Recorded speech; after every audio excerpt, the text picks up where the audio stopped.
கன்றுவையாக வளர்த்துட்டு வரும்போது இதுக்கு முன்னாடி ஒரு மலாடி வாரத்தில் ஒரு இடத்துல போட்டு வளர்த்துட்டு இருந்தோம். அந்த இடத்துல வளர்த்து என் தாத்தா காலத்தில் அது அப்படி அங்கே மேய்ஞ்சி அப்படி காட்டில் பாசு வாங்கி காட்டிலே 3 மாதம் 4 மாதம் கிடை போட்டு வளர்த்துட்டு இருந்தோம். இப்போ அந்த பாசெல்லாம் நிப்பாட்டிட்டாங்க. நிப்பாட்டினால ஊரில் சும்மா விலங்காடாக கிடந்தது பூரா இப்போ பூரா பட்டாவாகிடுச்சு. மாடு மேய்கிறதுக்கு இடம் இல்லை. அதனால் அங்கேருந்து இடத்த மாற்றிட்டு வந்து இப்போ இங்கே ஒரு இடத்த போட்டு வளர்த்துக்கிட்டு இருக்கோம். இங்கேயுமே மேயறதுக்கு உண்டான காடுகள் இல்லாமல் மாடு வளர்க்க ரொம்ப சங்கடமாக இருக்குது. இன்னும் எத்தனை காலத்தில் வளர்க்க முடியுமோ மாட்டேங்கிறது தெரியல. மாடு மேயறதுக்கு மெயினாக எங்களுக்கு இடம் இல்லை, தேவைப்படுது. அது இருந்தால் தான் இது இன்னும் மேலும் வளர்க்க முடியும். அப்படி இல்லைன்னா நாளடைவில் இதே ஊரில் இந்த நாட்டு மாடு வந்து எனக்கு தெரிஞ்ச வகையில் ஒரு 40 வருஷத்துக்கு முன்னாடிலாம் ஒரு நாட்டு மாடு ஒரு ஆள்கிட்ட 100-200 மாடு விதமாக ஒரு 5-6 பேர்த்து நாட்டு மாடு கிடந்தது. சரி சரி. அவ்வளோ மாடுமே இந்த காட்டில் தான் பாசு வாங்கி மேய்ஞ்சிட்டு இருந்தது. சரி. இந்த பாசு நிப்பாட்டின உடனே எல்லாருமே மாடு வளர்க்கறதுக்கு மேயதுக்கு இடம் இல்லாமல் இந்த நாட்டு மாடு இந்த ஊர்லேயே ஒரு எனக்கு தெரிஞ்சு ஒரு 2000 மாடு இருந்தால் அழிஞ்சு. இப்போ நாட்டு மாடுங்கிறது இந்த ஊரில் இது மட்டும்தான் கிடக்கு. இதுவுமே இன்னும் எத்தனை காலத்துக்கு வளர்க்க முடியுமோ வளர்க்க முடியலையோ. காடுகள் இருந்ததுனால உங்களை அந்த 2000 மாடு உங்கள் காலத்திலேயே இங்கே மேய்ஞ்சதை நீங்கள் பார்த்துருக்கீங்க. இன்னைக்கு வரைக்கும் காட்டுக்கு பாஸ் கொடுத்துருந்தாங்கன்னா இந்த 2000 மாடு வந்து 10,000 மாடா பெருகிருக்கும். மாடம் இன்னைக்கு பெருகிருக்கும். ஆனால் அழிவுக்கு இந்த கவர்மெண்டே வந்து ஃபாரஸ்ட் வந்து அடைச்சி மாடு காட்டில் மேய விடாமல் இந்த பாசை நிப்பாட்டினதுனால உள்ள கொண்டு மேய்க்க முடியலங்கும் போது இடம் இல்லாமல் பராமரிக்க முடியாமல் நிறைய மாடுகள் அப்படியே அழிஞ்சு போச்சு. சரி சரி சரி. இதில் ஏதாவது வரலாற்று சம்பவங்கள் ஏதாவது உங்களுக்கு சொல்ல முடியுமா? அதாவது நம்ம பட்டவராயன் கதை மாதிரி இந்த பகுதியில் ஒரு மாட்டுக்காண்டி வாழ்ந்தவங்க, இல்லைன்னா அந்த பசுமாடு நம்மளை காப்பாற்றுச்சு, இல்லைன்னா எங்களுக்கு ஒரு அறிவுறுத்துச்சு, அந்த மாதிரி ஏதாவது வரலாற்று சம்பவங்கள் உங்கள் வாழ்க்கையில் ஏதாவது சொல்ல முடியுமா? எனக்கு தெரிஞ்சு நான் அந்த மாடு வளர்க்க என்னென்னா எங்கள் அப்பா சொல்லும், நம்ம வீட்டில் வாலாட்டுற ஒரு உயிர் ஒன்று நிற்கணும்.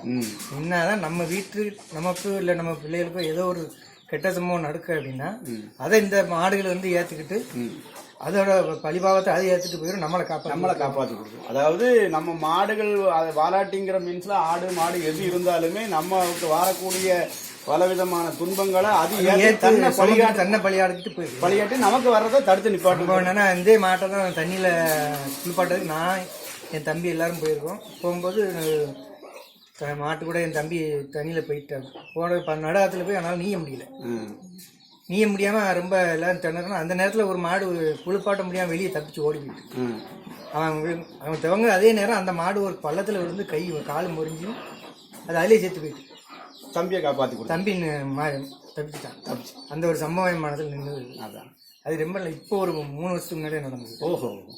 இப்படியெல்லாம் நம்ம வாழ்க்கையில வந்து நமக்கு ஒரு கண்ணுக்கு புலப்படாத அளவுக்கு ஒரு தெய்வீக சக்தியை நம்மகிட்ட கொடுத்துருக்குன்னு தான் நம்ம சொல்லணும் இல்லையா? சரி. உங்கள்கிட்ட இப்படி ஒரு வரலாற்று சம்பவங்கள்லாம் நான் எதிர்பார்க்கவே இல்லை. ரொம்ப சந்தோஷமாக இருக்குது. பசுமாடு நம்ம வாழ்க்கையில் ஒரு அங்கம். அது தெய்வாதீனமாக வந்து தன்னை பலி கொடுத்துட்டு நம்ம வீட்டில் ஒரு குழந்தை ஒரு பையனை காப்பாற்றின விஷயத்த உங்கள் 3 வருஷத்துக்கு முன்னாடி கூட நடந்திருக்குங்கிறது ரொம்ப ஆச்சரியமான விஷயம். ஏன்னா நான் வந்து பலவிதமான சித்தர்கள் பெருமக்களுடைய வாழ்க்கையில் நான் கேட்டு பார்த்துருக்கேன். இன்றைக்கி நம்ம வீட்டிலேயே அப்படி ஒன்று வந்திருக்கு. இப்போ இதே நீங்கள் சொல்கிற மாதிரி கூட என் வாழ்க்கையும் கூட இது மாதிரி ஒன்று நடந்திருக்கு. எங்கள் வீட்டில் எங்கள் பொண்ணுக்கு வந்து கட்டிலில் இருந்து கீழே விழுந்து கை ஒழிஞ்சு. அதே சேம் டயத்தில் எங்கள் மாட்டுக்கும் கொஞ்சம் காலில் பேசவி காலில் லேசாக நொண்டி ஆகிடுது. கீழே அடுத்த வரப்பில் தாண்டும் போது பாப்பாவுக்கு கை சரியாயிடுது. அதுக்கு கால் லேசாக பிறண்டு ஒரு மாதிரி கொஞ்ச நாளுக்கு அப்புறம் அது அதே லெவலில் நடந்து பழகிடும். ஸோ தனக்கு வரக்கூடிய துன்பத்தை அது ஏற்றுக்கிட்டு நம்மளை காப்பாற்றி கொடுத்துங்கிறத 2 பேருமே பார்த்துட்டு தான் செய்யணும். அந்த மாடு அன்னையோட சோழி முடிஞ்சிட்டு. சரி சரி. தம்பிக்கு நடக்கக்கூடிய சம்பவம் அந்த மாடு ஏற்றுட்டு அது கடைசியில் வாழ்க்கையில வந்து எல்லா வீடுகளுமே தனக்கு வரக்கூடிய துன்பத்தை மாற்றி அமைக்கணும்னா நாட்டு பசுமாடு நம்ம வீட்டில் இருக்கணுங்கிறதுக்கு இது ஒரு சாட்சி. வாலாட்டி ஏதோ ஒன்று நம்ம நாட்டில் இருக்கணும். ரொம்ப சந்தோஷம் நீங்கள் ஒரு நேரம் டைம் கொடுத்தது. நன்றி.